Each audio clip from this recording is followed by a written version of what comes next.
నేను గోవా రాష్ట్రంలోని శ్యాంప్రకాష్ ముఖర్జీ స్టేడియంలో జాతీయ 10వ ఓబీసీ మహాసభను రాజుల శ్రీనివాస్ గౌడ్ గారి ఆధ్వర్యంలో తెలంగాణ రాష్ట్రం నుంచి తరలి వెళ్లడం జరిగింది. నేడు ఈ యొక్క వేదిక ద్వారా తెలంగాణ రాష్ట్రంలో ఉన్నటువంటి 3 ప్రధాన పార్టీలకు ఒక సవాల్ విసురుతా ఉన్నాము.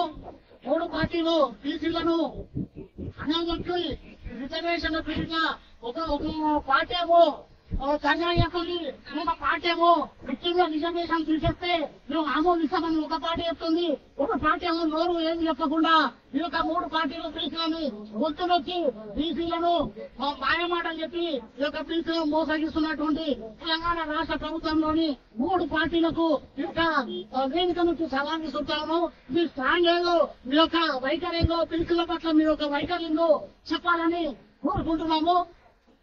3 పార్టీలు ఒక పార్టీ అసెంబ్లీలో తీర్మానం చేసి కేంద్ర ప్రభుత్వానికి పంపిన ఒక పార్టీ, ముస్లింల రిజర్వేషన్ తీసేస్తే ఆమోదిస్తామని ఒక పార్టీ ధర్నా చేస్తూ ఒకరి మీద ఒకరు రాజకీయ విమర్శలు చేసుకుంటున్నారని తప్ప ఇప్పటికీ బీసీలకు అవసరమయ్యేటువంటి హక్కులు కానీ బీసీలకు అవసరమయ్యేటువంటి పథకాలు కానీ ఇచ్చే ఆచారానికైనా వచ్చే విషయంగా ఈ యొక్క రాజకీయ పార్టీ కూడా మాట్లాడడం లేదు. ఈ యొక్క సభా వేదిక నుంచి మేము సలహాలు ఇస్తున్నా ఉన్నాము.